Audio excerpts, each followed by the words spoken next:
Hey everybody, it's Master Gallengeist here, bringing you my review for Iron Man issue 19. And this was a really good issue to kind of end off the whole Korvac arc that we had for Tony.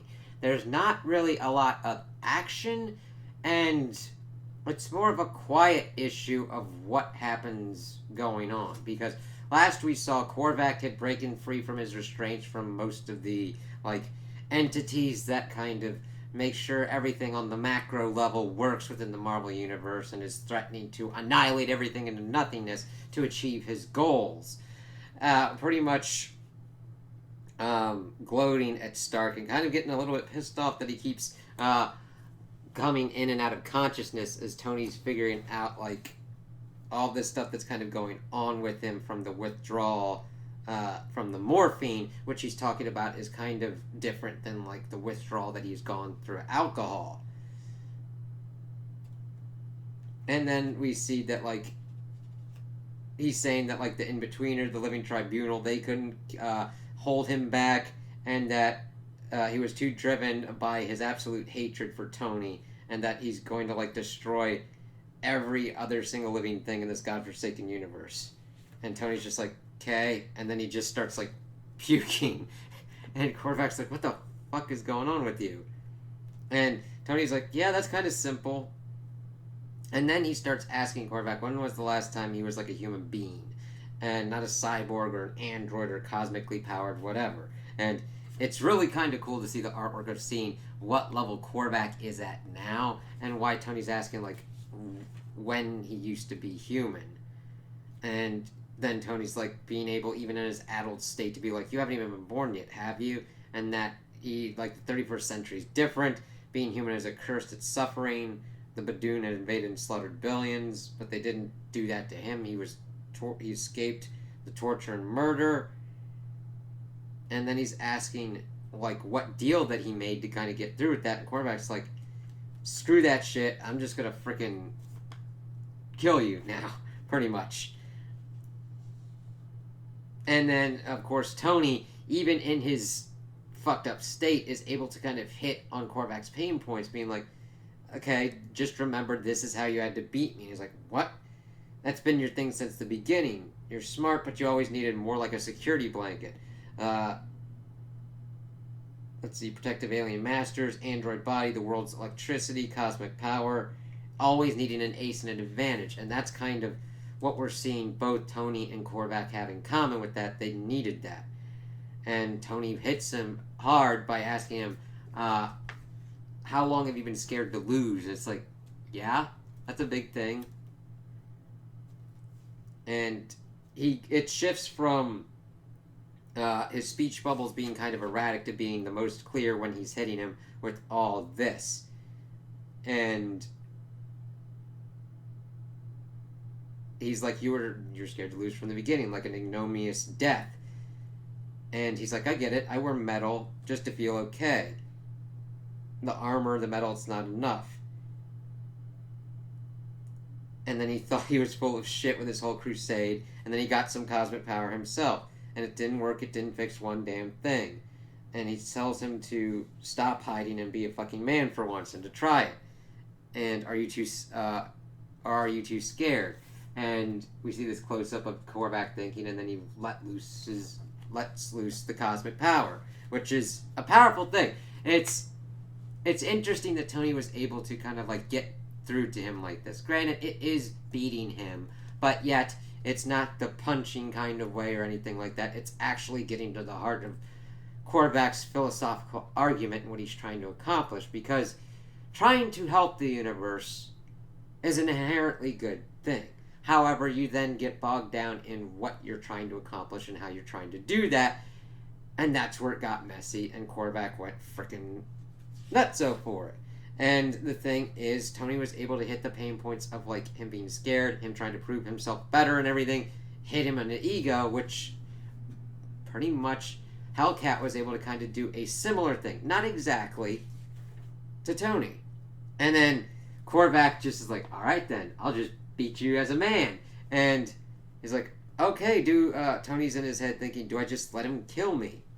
And he pretty much almost does. he's like coughing up, and he's like, "What is happening to you?" And then he's like, Tony was always trying to look for more. His speech bubbles are back to their erratic kind of state, and that he'd been using the drugs to stay strong and not to lose. They made me pretty sick. And Korvac's like, "What the heck? You're sick?"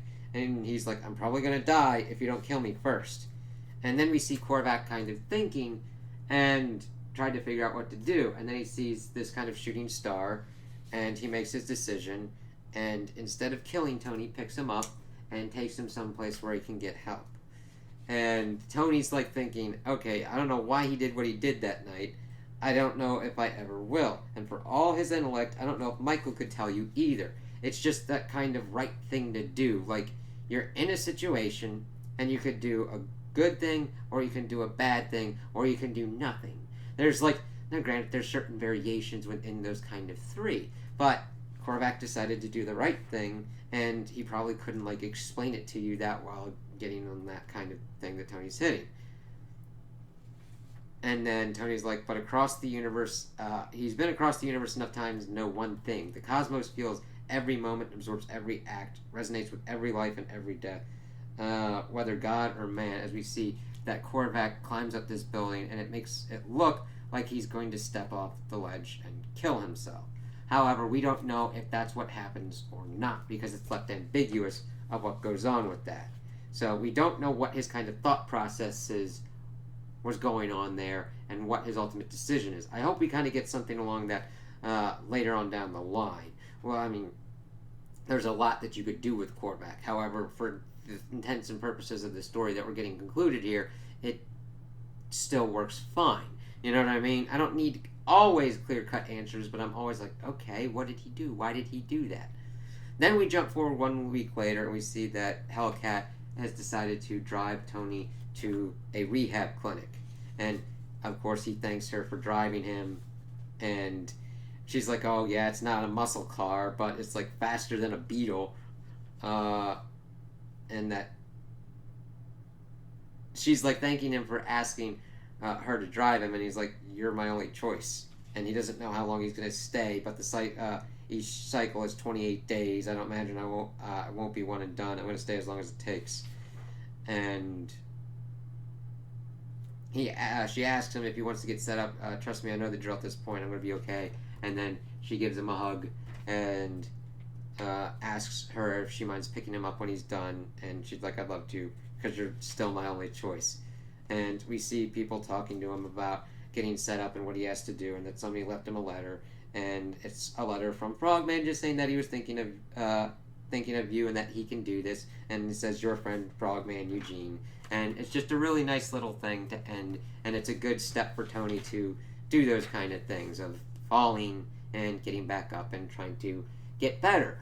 Because I understand he was trying to stop Korvac from doing unspeakable things, but it led to this worse and worse situation as he had to get off the morphine and what those effects would do to him. So it's nice to see him get help for that kind of thing. And I do like what they've done to kind of like handle that, because that's a tough situation to kind of handle and deal with. And since Tony's already dealt with it with the alcohol, presenting it in a different manner like this helps to kind of keep it within the same realm, but do something different with it. And it'll be kind of cool to see how Tony kind of changes up going forward, what kind of armors and different kind of things and what kind of arcs are going to happen. So I did like this conclusion because it gave it a nice kind of wrap up. We don't get all the answers for Korvac, but hopefully we'll see him pop up and see kind of what he was thinking in those moments after helping Tony and what happened to him on that roof. And it'll be cool to see how Tony gets out of rehab, how he tries to make like amends to his other friends, and what that kind of goes on after the ones that he pretty much like destroyed with cosmic power.